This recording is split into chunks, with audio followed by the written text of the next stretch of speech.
Hemos aprendido hasta ahora que es imposible tener discernimiento sin la palabra de Él. Es porque a través de ella Él nos revela la verdad necesaria que necesitamos conocer para saber precisamente a través de los filtros que Él ha otorgado, a través de las normas que Él ha establecido, qué es lo correcto y qué no lo es. Los juicios, los exámenes, las evaluaciones que usted y yo queremos hacer de buena manera, necesitamos fundamentarlas precisamente en la información que Dios se ha encargado de revelar a través de su santa palabra. Hemos aprendido que pedir discernimiento en oración no es una mala práctica, por el contrario, sabemos a través del ejemplo de Salomón que es una buena práctica que usted y yo podemos realizar, el de orar al Señor para que nos ayude a poder discernir o actuar en sabiduría. Pero lo cierto es que sabemos bíblicamente también cuál es la respuesta a esa oración, y la respuesta será: anda a la palabra. Es porque, otra vez, Dios ha diseñado su palabra para que no solo pueda convertir el alma, sino para que pueda hacer sabio al sencillo, para que pueda alumbrar los ojos, para que pueda alegrar el corazón y para que eventualmente, sin duda, tú y yo tengamos la posibilidad de seguir creciendo en Él, en esa palabra que sabemos permanece para siempre. Por lo tanto, es por medio de la Escritura que afinamos nuestras vidas, nuestro entendimiento y nos entrenamos para escoger lo que es mejor. A través de las semanas hemos estado aprendiendo también cómo aplicar ese discernimiento en diferentes temáticas. Hemos estado abordando lo que significa discernir el evangelio verdadero del falso. Hemos también tenido la posibilidad de afrontar lo que es en cuanto a lo que Dios señala como importante, la vida coherente con Él y la hipocresía. Hemos hablado también del examen correcto de los falsos y los buenos maestros. Y hemos tenido la oportunidad también de evaluar lo que la Escritura dice sobre los ídolos y el Dios vivo y verdadero. En esta ocasión, no solo lo que será esta semana, sino el siguiente domingo, estaremos abordando la última temática de esta serie especial que el Señor nos ha concedido.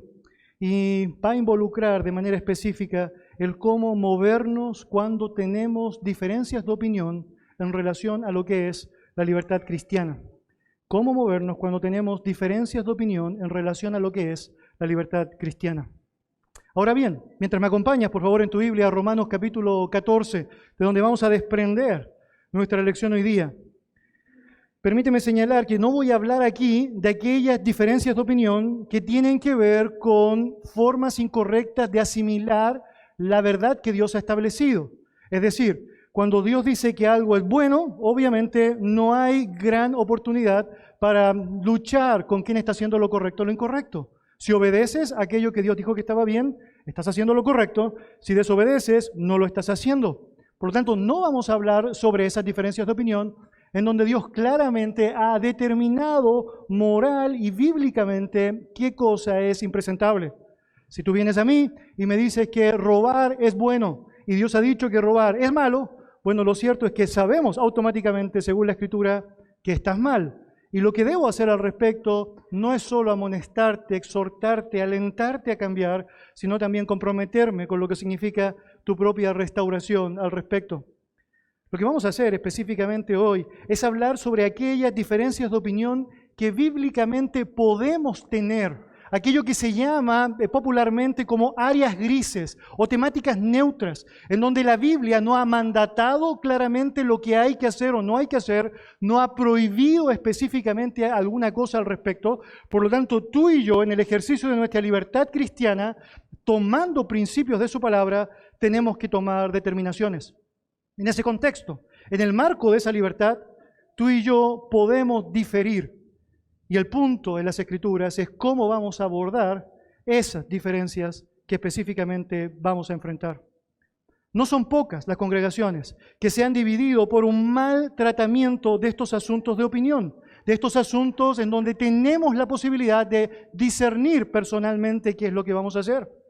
Hay muchos asuntos que han generado grandes controversias. ¿Pueden los cristianos bailar? ¿Es correcto tener televisión en la casa? ¿Puede un cristiano usar las redes sociales? ¿Deben los hombres en la congregación usar corbata y las mujeres falda? ¿Es correcto el hecho de evaluar o determinar una edad propicia para tener un novio o una novia? ¿Cuántos hijos voy a tener? ¿Qué auto voy a comprar? ¿Qué casa quisiera tener? ¿Qué tipo de entretenimiento es aceptable? ¿Es correcto o no es correcto el tatuarse? ¿Es prudente o no es prudente escuchar música secular? Todas aquellas preguntas y muchas más que podrían tenernos horas y horas hablando sobre ellas, están dentro de aquello que Dios ha determinado debemos resolver dentro del marco de nuestra libertad cristiana. Y lo cierto es que si hay algo que debemos tener claro antes de seguir avanzando, es que si Dios no ha mandado algo específico al respecto, nosotros no somos nadie para mandar por sobre lo que Él ha determinado allá. Mis queridos, pocas cosas pueden ser tan esenciales para una iglesia que la manera en cómo tratamos entre nosotros aquellas cosas que no son esenciales. Déjeme repetirlo. Pocas cosas son tan esenciales para el avance y el crecimiento de una iglesia que la manera en cómo nos tratamos en aquellas cosas en donde sabemos hay diferencias de asuntos que no son esenciales. Es porque precisamente allí, incluso nuestras opiniones diferentes, allá asumidas, tenemos la oportunidad, por medio de aquello, de demostrar lo que realmente Dios espera de nosotros. Un carácter correcto, una actitud favorable, una disposición obediente. Con eso en mente, acompáñeme entonces en su Biblia a Romanos capítulo 14. Voy a leer para usted lo que la palabra del Señor nos señala. Recibid al débil en la fe, pero no para contender sobre opiniones, porque uno cree que se ha de comer de todo, otro que es débil come legumbres. El que come no menosprecia al que no come, y el que no come no juzgue al que no come, porque Dios le ha recibido. ¿Tú quién eres que juzgas al criado ajeno? Para su propio Señor está en pie o cae, pero estará firme porque poderoso es el Señor para hacerle estar firme. Uno hace diferencia entre día y día, otro juzga igual todos los días. Cada uno esté plenamente convencido en su propia mente. El que hace caso del día, lo hace para el Señor. Y el que no hace caso del día, para el Señor no lo hace. El que come, para el Señor come, porque da gracias a Dios. Y el que no come, para el Señor no come, y da gracias a Dios. Porque ninguno de nosotros vive para sí, y ninguno muere para sí. Pues si vivimos, para el Señor vivimos. Y si morimos, para el Señor morimos. Así pues, sea que vivamos o que muramos, del Señor somos. Porque Cristo para esto murió y resucitó, y volvió a vivir para ser Señor, así de los muertos como de los que viven. Pero tú, ¿por qué juzgas a tu hermano? O tú también, ¿por qué menosprecias a tu hermano? Porque todos compareceremos ante el tribunal de Cristo, porque escrito está, vivo yo, dice el Señor, que ante mí se doblará toda rodilla y toda lengua confesará a Dios, de manera que cada uno de nosotros dará a Dios cuenta de sí. Así que ya nos juzguemos más los unos a los otros, sino más bien decidid no poner tropiezo o ocasión de caer al hermano. Yo sé y confío en el Señor Jesús, que nada es inmundo en sí mismo, mas para el que piensa que algo es inmundo, para él lo es. Pero si por causa de la comida tu hermano es contristado, ya no andas conforme al amor. No hagas que por la comida tuya se pierda aquel por quien Cristo murió. No sea pues vituperado vuestro bien, porque el reino de Dios no es comida ni bebida, sino justicia, paz y gozo en el Espíritu Santo. Porque el que en esto sirve a Cristo agrada a Dios y es aprobado por los hombres. Así que sigamos lo que contribuye a la paz y la mutua edificación. No destruyas la obra de Dios por causa de la comida. Todas las cosas, a la verdad, son limpias, pero es malo que el hombre haga tropezar a otros con lo que come. Bueno es no comer carne ni beber vino, ni nada en que tu hermano tropiece o se ofenda o se debilite. ¿Tienes tu fe? Tenla para contigo delante de Dios. Bienaventurado el que no se condena a sí mismo en lo que aprueba, pero el que duda sobre lo que come es condenado porque no lo hace con fe, y todo lo que no proviene de fe es pecado. Acompáñame en oración.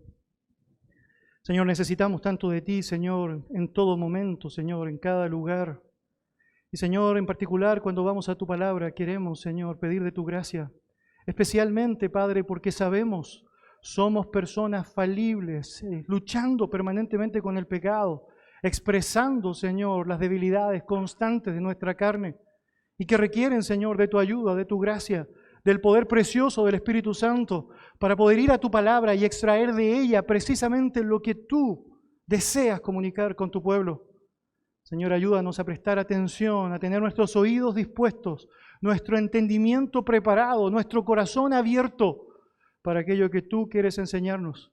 Y por medio, Señor, de la lección de esta jornada, ayúdanos a poder ser estimulados a ser más como tu Hijo Jesucristo, a poder vivir de una manera que te agrade a ti, Señor, y poder, Señor, asumir que dentro de este marco precioso de la libertad cristiana que tú nos has dado, tenemos que hacer prevalecer un carácter de amor, de mutua edificación, de unidad, que haga preservar lo que tú has pretendido para tu cuerpo, la unión por medio de Jesucristo. Ayúdeme, Señor, para que los dichos de mi boca, la meditación de mi corazón, en este momento y siempre sean gratos delante de usted. Amén. Amén. Los creyentes en Cristo somos libres. La palabra del Señor nos menciona eso en reiteradas ocasiones y nos da muchas evidencias que manifiestan los aspectos que se desprenden de aquella realidad de libertad que el Señor nos ha entregado. Por medio de la muerte de nuestro Señor Jesucristo, sabemos, por ejemplo, que tenemos libertad sobre los imperativos de la ley mosaica y todo aquello que estaba establecido allá. Sabemos también que somos libres de la dominación y el poder del pecado y Satanás.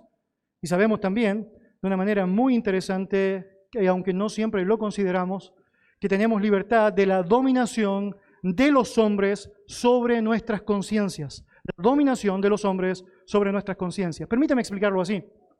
Los fariseos en el tiempo de Cristo eran expertos en hacer precisamente aquello. Ellos tenían la capacidad asombrosa por medio de tradiciones, por medio de reglas, por medio de leyes que adicionaban a las leyes establecidas en el Sinaí, la posibilidad de capturar la mente de aquellas personas que estaban escuchándoles, siguiéndoles, que estaban obviamente poniéndose a disposición de lo que ellos les enseñaban. Y podemos recordar cómo en tantas ocasiones Cristo y los mismos apóstoles estaban reprochándoles precisamente por eso. Es porque ellos estaban añadiendo una carga a aquello que Dios no la había diseñado o aquello que Dios no había compartido, comunicado. No es casualidad que el propio apóstol Pablo, quien había sido un fariseo toda su vida, una vez que llega a Cristo, en vez de hacer el camino fácil, de decirle a la gente en estas áreas de la libertad lo que debes y lo que no debes hacer, él se encarga de hacer prevalecer este marco precioso de libertad para que el creyente plenamente convencido, bajo los principios que el Señor ha normado, tome determinaciones para lo que debe realizar en su propia vida. La importancia de la libertad cristiana se expresa precisamente por Pablo de manera magistral en 1 Corintios capítulos 8 al 10 y en Romanos capítulo 14, que es precisamente el pasaje en el que estamos hoy día abarcando nuestro tiempo juntos. La libertad cristiana, en términos generales, implica la oportunidad de escoger bajo principios bíblicos lo que es mejor para mi relación con Dios en aquellos temas donde la Escritura no ha establecido ni mandatos ni prohibiciones específicas. Dentro del ámbito de la libertad tendremos diferencias y eso no es un problema, bíblicamente hablando. En hecho de que existan, precisamente manifiesta el hecho de la existencia de la libertad cristiana. El problema radica en cómo abordo esa libertad, cómo te trato al saber que tienes la misma libertad que yo para tomar determinaciones al respecto. Y eso es precisamente lo que Pablo quiere enseñarnos a través de esta porción de Romanos 14. Ahora, déjame mencionar algunos aspectos muy importantes que pueden ser muy gráficos para hacernos entender en qué consiste la libertad cristiana y los peligros en los cuales podemos caer si nos desenmarcamos de esto que el Señor ha establecido. Yo oí una buena ilustración que pienso que sería de buena ayuda para hacernos comprender de manera muy gráfica esta verdad establecida en las Escrituras.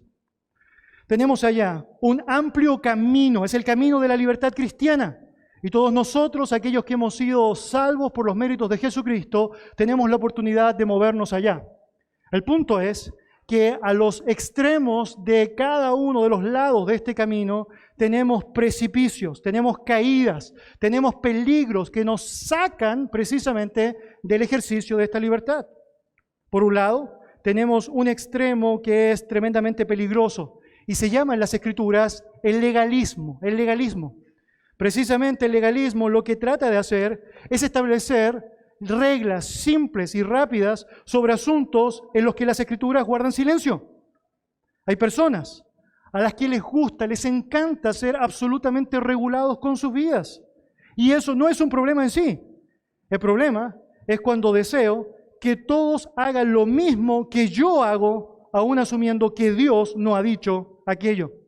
Cuando haces eso, cuando impones a otros lo que ha sido tu propia determinación personal en algo que Dios no ha mandatado ni prohibido, lo que estás haciendo es básicamente el ejercicio de un legalista. Obviamente, no hay ningún problema si en el ejercicio de tu libertad, asumiendo tu propia debilidad y tu necesidad incluso de ser radical con el pecado, tomas ciertas determinaciones. ¿Podrías en el ejercicio de tu libertad, por ejemplo, sacar la televisión de tu casa? Y la respuesta es sí, puedes hacerlo. Si tú consideras que específicamente te puede generar tropiezo, bueno, adelante, puedes hacerlo. Lo que no puedes hacer es hacer que todos los demás se sientan incómodos porque ellos no han sacado la televisión de su casa. Imponer aquello, básicamente, es hacerte un legalista. Y ese es un problema serio. Podrías, sin duda, sacar el internet, eliminar el computador, salir de las redes sociales en el ejercicio de tu libertad. Y bien puedes hacerlo si eso te va a ayudar a tener una mejor relación con Dios. Una relación que te va a distanciar de pecados específicos que están muy asociados a aquella práctica. Pero es un gran error que Jesucristo criticó con mucha fuerza en su ministerio, el querer atar tu propia determinación a la vida de los demás, haciéndoles sentir mal precisamente porque ellos no están luchando con lo mismo que tú o no han determinado exactamente lo mismo que tú en el marco de su misma libertad. Ahora es muy importante señalar, el legalista vive esencialmente bajo la mentalidad que se ve en Lucas capítulo 18, en donde Jesucristo cita la escena de este hombre que está orando allá y mientras ora está expresando todo aquello que ha hecho, sus obras de justicia, bajando el nivel de lo que la Escritura ha determinado. Porque usted debe saber, si la salvación fuera por obras, básicamente no tendría sentido la obra de Jesucristo. Pero como la salvación es por Él, nuestras obras francamente son trapos de inmundicia ante Él, lo cierto es que no dependemos de lo que hacemos, sino de lo que Él hizo por nosotros. El legalista es como el fariseo que se pone en pie y oraba para sí, como dice Lucas allá 18. Dios te doy gracias porque no soy como los demás, estafadores, injustos, adúlteros, ni aun como este publicano. Ayuno 2 veces a la semana, pago el diezmo de todo lo que gano. Tratando de exaltar precisamente su propia concepción de lo que significaba ser santo. Una santidad que estaba muy lejos de lo que Dios había establecido en su palabra, por lo tanto que estaba siendo normada por su legalismo. Mis queridos, el legalismo sustituye el crecimiento espiritual por la rígida adherencia a ciertas reglas. La prueba de la madurez espiritual para alguien que es legalista no es más que una persona que está determinando hacer o dejar de hacer ciertas cosas. Pero no hay en el legalista un pensamiento crítico, no hay decisiones que tomar. De hecho, no hay preguntas difíciles de contestar, porque todo se resuelve con un sí o con un no. Con un no lo hagas o un sí lo hagas. Bajo la lógica, obviamente, de mi propio criterio y no bajo lo que Dios ha establecido. Y no quieres caer ahí. Y si estás ahí, tienes que salir de ahí. Porque precisamente aquello es un extremo peligroso, un precipicio terrible que te desprende del marco de tu libertad. Al otro extremo de la libertad cristiana, tienes allá otro precipicio que podría ser reconocido como libertinaje o también bajo la lógica del abuso de la libertad, en donde están las personas que en lugar de someterse a una lista interminable de reglas, como lo hacen los legalistas, tratan de determinar, explorar su libertad como una licencia para todo tipo de ocupaciones, comportamientos y actividades sin restricciones. Exageran todos los límites, absolutamente todos los límites. Asumen que francamente tienen una libertad de la cual abusan al punto de lidiar precisamente con el pecado. De hecho, abrazan y disfrutan tanto el mundo como sea posible, jactándose de esa libertad que están llevando a cabo. Mientras el legalista vive asumiendo que si la Biblia no dice algo, yo tengo que decirlo, lo que hace en la práctica aquel que cae en el abuso de la libertad o el libertino allá es asumir lo siguiente: si no está estrictamente prohibido en la Biblia, puedo hacer todo, de todo, sea como sea, y con el suficiente destajo, sin pensar en los demás, y aún siendo agresivo, obligando a otros a que me imiten en ese ejercicio destemplado de la libertad. La vida de quien ha caído en este precipicio es una vida de jactancia constante a todo aquello que es capaz de hacer, pero termina por hacerse siervo de la búsqueda o de las búsquedas mundanas.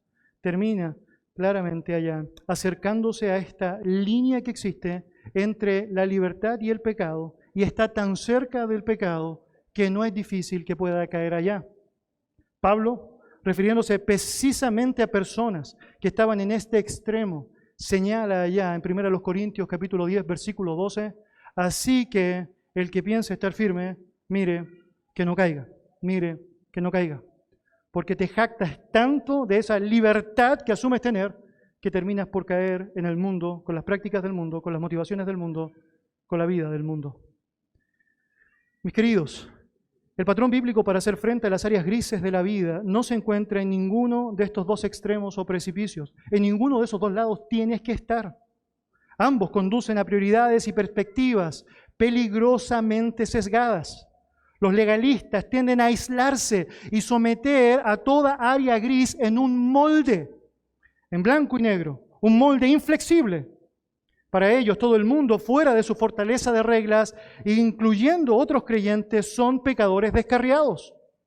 En el lado opuesto, los libertinos mundanos caracterizan básicamente sus actitudes, reflejando una mente que está siendo cauterizada, conciencias cauterizadas, borrando todas las líneas hasta que los límites bíblicos claros ya no son reconocibles.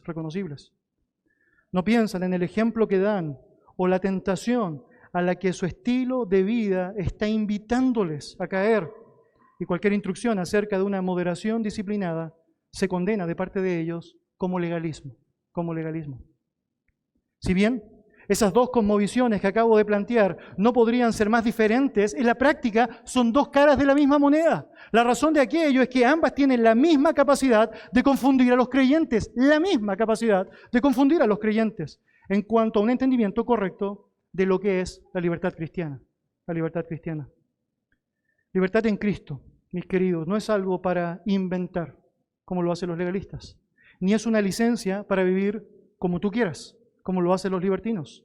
Es un don de Dios que a menudo sirve como terreno de prueba para nuestra propia fe, donde se es aprobado, fortalecido y refinado. Y como tal, tenemos que saber cómo utilizarla sabia, prudente y obviamente entregada a los méritos de nuestro Señor. Romanos capítulo 14. Es un texto que por excelencia nos habla del ejercicio de esa libertad. Pero por sobre todas las cosas lo que hace es mostrarnos cómo tú y yo, sabiendo que ésta existe, debemos movernos en el marco de la iglesia. Un problema común en el Nuevo Testamento era el choque que se producía entre los judíos y gentiles dentro de la misma iglesia. Usted debe saber, cada grupo venía con sus diferentes trasfondos y lo que hicieron en muchas ocasiones es tratar de imponer muchas de esas prácticas, historias o tradiciones que venían con su pasado al marco de su relación con Dios. Tienes allá, por ejemplo, judíos que llegaban a Cristo y que trataban de procurar seguir con ciertas prácticas que tenían que ver con la ley mosaica, leyes ceremoniales, determinaciones de lo que era impuro e impuro bajo la teocracia. Y obviamente procuraban no solamente mantener aquellas ceremonias, sino también obligar a otros a que lo hicieran en el marco de las iglesias.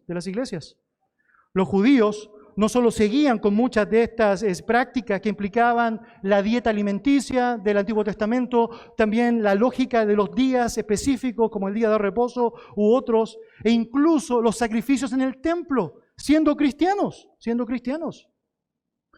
que además lo que hacían de manera mucho más dura era imponer a los demás que eso era necesario de hacer.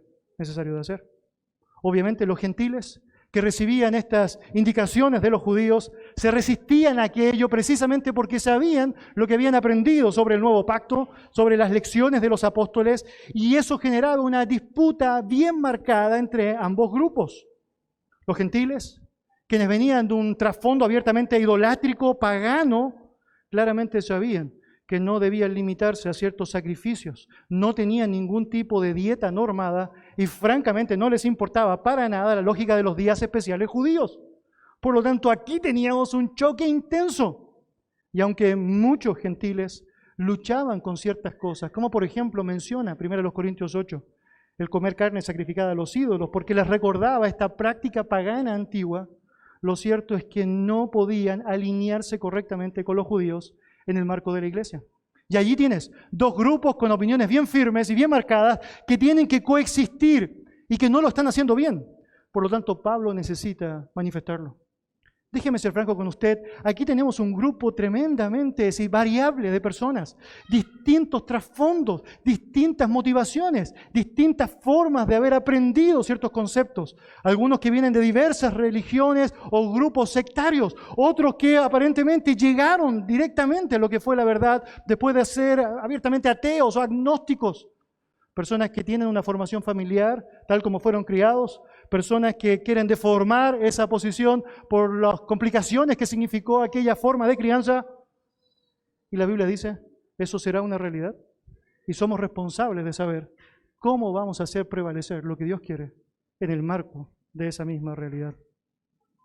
Pablo entonces exhorta a los creyentes allí, a quienes divide en el grupo de los fuertes y los débiles, para que ambos permitan que el otro pueda vivir su libertad en Cristo con limpia conciencia y por sobre todas las cosas manifiesten la unidad y el amor.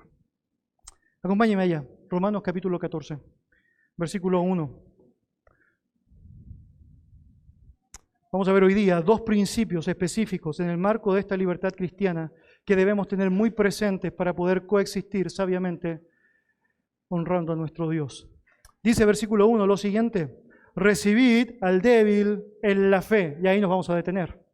Primer principio que la palabra del Señor nos enseña al respecto y que debemos tener muy presente en el marco de nuestra libertad es que debemos recibir a nuestro hermano. Tienes que recibir a tu hermano. Pablo, quien va a dirigirse en el capítulo 14 en momentos a los débiles y en momentos a los fuertes, y aquí está hablando en primer lugar a los fuertes, y tiene mucho sentido, es porque los fuertes tienen mayor capacidad para asimilar más prontamente la verdad de la palabra, tienen mayor madurez espiritual para poder no solo ser responsables de lo que se les dice, sino también de poder aplicar lo que se les dice. Ellos están recibiendo en primer lugar esto. Y el texto dice, necesitas recibir al débil en la fe. Mis queridos, este caso descrito acá, la recepción del débil, es descrito claramente como algo que es mandatorio de parte de nuestro Dios.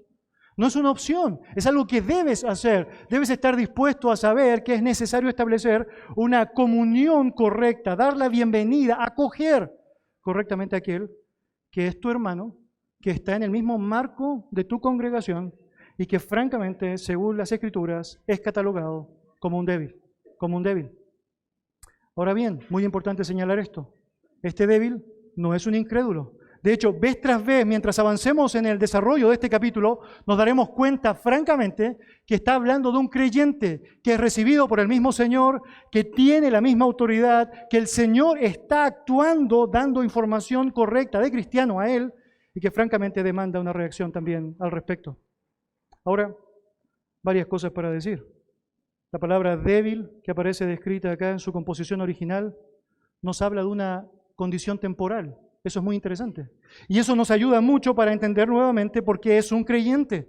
Es porque un débil que ha sido salvado por Dios va a ser perfeccionado hasta que se conforme a la imagen de Jesucristo. Por lo tanto, va a dejar de ser un débil. No es algo permanente. No es algo que un creyente debe asumir para sí como una particular manifestación de su carácter. No, yo soy débil, siempre he sido débil, siempre seré débil.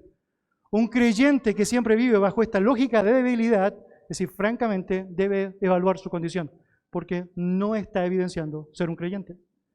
El débil, que es un cristiano, va a salir prontamente de esa situación. La razón por la cual es débil es porque su conciencia no ha sido domesticada completamente hacia la palabra. Permítame decirlo de esta manera. Un débil es alguien que no ha tenido la asimilación completa de lo que la palabra del Señor enseña sobre aspectos, en particular en el contexto aspectos de la libertad cristiana. Sea porque no has profundizado en el estudio, sea porque seas un nuevo creyente, o sea porque nunca has invertido el suficiente tiempo en entrar en aquellas situaciones en donde debes tomar una determinación. Una falta de convicción con respecto al ejercicio de la libertad sería una forma de entender básicamente lo que significa ser un débil. Por otro lado, un fuerte es aquella persona que ha sido perfeccionada en la palabra, alguien que ha sido instruido en su conciencia por medio de la palabra. La conciencia del creyente fuerte ha sido influenciada activamente por la Biblia y ha sido controlada por la Escritura para poder saber qué cosas son buenas y qué cosas son malas y poder discernir aún en el marco de su libertad, bajo los principios que conoce, qué es lo que debe hacer. Ahora, este débil que aparece descrito acá no debe ser rechazado por el fuerte, no debe ser despreciado por el fuerte, no debe ser humillado por el fuerte, sino que más bien, según el texto, debe ser recibido. Esta es la responsabilidad. Note, no dice que debes tolerarlo, muy interesante. Dice que tienes que recibirlo. Y eso habla específicamente de acoger, de aceptar y hacerlo de una manera que es consciente y voluntaria. En 1 Tesalonicenses, capítulo 4, versículo 14, la Biblia dice: también os rogamos, hermanos, que amonestéis a los ociosos, que alentéis a los de poco ánimo y que sostengáis a los débiles, que seáis pacientes para con todos. Note lo que nos está diciendo el texto. Tenemos responsabilidades de los unos para con los otros. No tenemos razón para desentendernos el uno del otro. Y por lo tanto, cuando pensamos en alguien que es débil, lo que debemos hacer, más que aislarlo y tratarlo como un bicho raro que no puede comprender la profundidad de la palabra, asumir básicamente que necesita ser recibido por mí y que así como yo fui cautivado por la palabra para formar una opinión al respecto, él también debe ser informado en su conciencia por la palabra para madurar, para crecer. La libertad cristiana no significa que debo dar la bienvenida a aquellos hermanos que piensan en todas las áreas de la libertad igual que yo, sino significa en la práctica que debo hacerlo siempre con todos mis hermanos. En segundo lugar, la palabra del Señor nos habla de la importancia de respetar las diferencias existentes en el marco de esa libertad. Si va conmigo allá al versículo 1 y al versículo 3, el texto dice: recibid al débil en la fe, pero no para contender sobre opiniones, porque uno cree que se ha de comer de todo, otro que es débil come legumbres. El que come no menosprecia al que no come, y el que no come no juzgue al que come, porque Dios le ha recibido. Déjeme explicarlo así. La palabra del Señor describe en muchas ocasiones la importancia de que el creyente asuma el valor de contender ardientemente por la fe.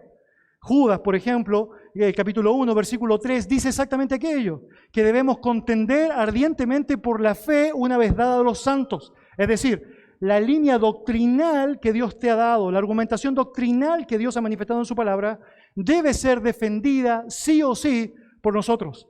Esto es lo que hace Pablo, por ejemplo, con los Gálatas. ¿Recuerdas? Ellos querían imponer ciertas normas a los cristianos, los judaizantes, para decirles que no podían ser salvos si no se circuncidaban. Y como eso atacaba el Evangelio, Pablo contiende ardientemente por la fe. La palabra del Señor nos enseña con mucha notoriedad que debemos actuar con vehemencia cuando se trata de un ataque al Evangelio, un ataque a la verdad de Dios. Pero lo cierto es que cuando pensamos en Romanos 14, no estamos hablando de un asunto doctrinal, eso está zanjado. Todas las verdades doctrinales son claras en las Escrituras. Está hablando directamente sobre opiniones. Note eso dice, no contendáis sobre opiniones. Y esto es lo que se incluye dentro del marco de la libertad cristiana. La palabra opinión que aparece allá se traduce en la Biblia como pensamientos, discusiones o razonamientos en otros textos allá. Se refiere a diferentes formas de pensar que a veces llevan a discusiones e incluso disputas acaloradas, pero profundamente innecesarias. Y Pablo señala, no lo hagas, no tienes que discutir por eso, no se peleen. Y hay acá al menos 2 ejemplos en Romanos 14, probablemente un tercero, que nos dice cuáles eran aquellas discusiones sobre opiniones que ellos tenían. Los versículos 1, 2 y 3 hablan de luchas que tenían que ver con qué podían comer y qué cosas no podían comer. Luego tenemos allá, en los versículos 5 en adelante, días normales o días especiales, según la lógica de algunos allá. Y también, probablemente, con respecto a la enseñanza de versículos 17 y 21, había una discusión si se podía beber o no se podía beber. Y estas eran las discusiones que estaban llevando adelante. Ahora, ¿cómo Pablo aborda esta primera temática? Mire versículo 2 y versículo 3. El texto dice allá, porque uno cree que ha de comer de todo, otro que es débil come legumbres. El que come no menosprecia al que no come, y el que no come no juzgue al que come, porque Dios le ha recibido. Que el fuerte sabía que podía comer de todo, porque su conciencia había sido informada por la palabra, es una verdad real. De hecho, el fuerte es el que es descrito aquí como aquel que come de todo. ¿Por qué? Bueno, básicamente porque sabía lo que Dios ya había dicho en su palabra. Recordarás, por ejemplo, cuánto Pedro luchó con su trasfondo judío, pensando que habían animales inmundos que no debían ser comidos, aún ahora bajo el nuevo pacto. Y Jesucristo necesita repetirle en 3 ocasiones, es decir, no llames inmundo aquello que Dios ha llamado santo. Mata y come, es lo que le dice allá. Y Pedro de pronto, es decir, abre los ojos de su entendimiento y se da cuenta claramente aquello que la palabra del Señor nos dice con total evidencia. Es que todo lo que Dios creó es digno de ser comido si se come con acción de gracias. Dice allá la palabra en 1 Timoteo capítulo 4, versículos 1 al 4. Pero el Espíritu dice claramente que en los postreros tiempos algunos apostatarán de la fe, escuchando espíritus engañadores y a doctrinas de demonios, por la hipocresía de mentirosos, que teniendo cauterizada la conciencia, prohibirán casarse y mandarán, note, abstenerse, mandarán, es clave acá, mandarán abstenerse de alimentos que Dios creó para que con acción de gracias participasen de ellos los creyentes y los que han conocido la verdad. Porque todo lo que Dios creó es bueno y nada es de desecharse si se toma con acción de gracias. Por lo tanto, el fuerte que tenía enseñada su conciencia con la verdad, sabía, puedo comer de todo, por lo tanto, comía de todo.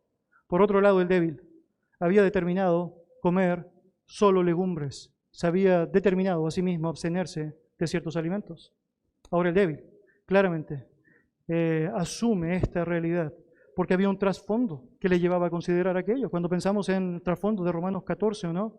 Aquellos elementos que podían tener que ver con la carne sacrificada a los ídolos, por ejemplo, o con aquellas dietas que reflejaban o representaban ciertas culturas que estaban en contra de lo que Dios había establecido y tomaban, aún con la debilidad, con su conciencia no informada completamente por la palabra, la determinación de abstenerse de ciertos alimentos al respecto. Ahora, tal como nos describe el verso 3, el que come de todo está tentado a despreciar o menospreciar al que no come de todo.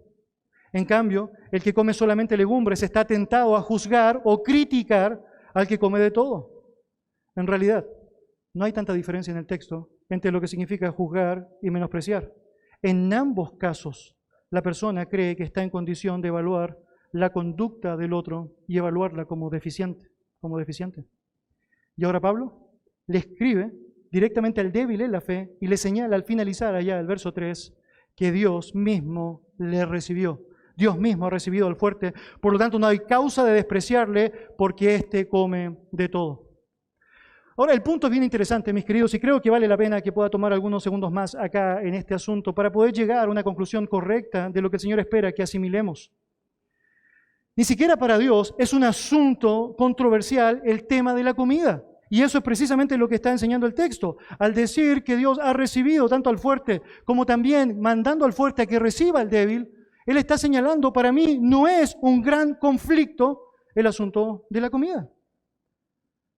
Lo cierto es que si en el ejercicio de mi libertad y asumiendo que puedo bíblicamente comer de todo, porque la Biblia dice que puedo comer de todo, decido personalmente comer solo legumbres, adelante, puedes hacerlo. No hay ningún problema con eso. El problema es si tratas de imponer a los demás que deben comer solo legumbres como tú lo haces y no reconocer que Dios dijo que puedes comer de todo lo que Él creó. Cuando tú decides voluntariamente no comer ciertos alimentos en el ejercicio de tu libertad cristiana, debes asegurarte de que esa es tu respuesta. Porque si empiezas a buscar otras excusas que no son respaldadas por la Biblia, francamente estarás chocando con Dios. Y puedes estar cayendo específicamente en un extremo peligroso de estas caídas, de estos precipicios ilustrados al comienzo. Pero en el ejercicio de tu libertad puedes hacerlo. Por otro lado, si como de todo en el ejercicio de mi libertad y sé de mi hermano que en su misma libertad ha decidido comer solo algunas cosas, no debo menospreciarle por eso. No debo imponerle que por el hecho de que Dios dijo que todo se puede comer, debes comértelo. Sino que debo reconocer que Él puede en el ejercicio de su libertad decidir hacerlo o no hacerlo. No hacerlo o hacerlo. Mire lo que señala el versículo 4. Versículo 4. ¿Tú quién eres que juzgas al criado ajeno? Para su propio Señor está en pie o cae, pero estará firme porque poderoso es el Señor para hacerle estar firme.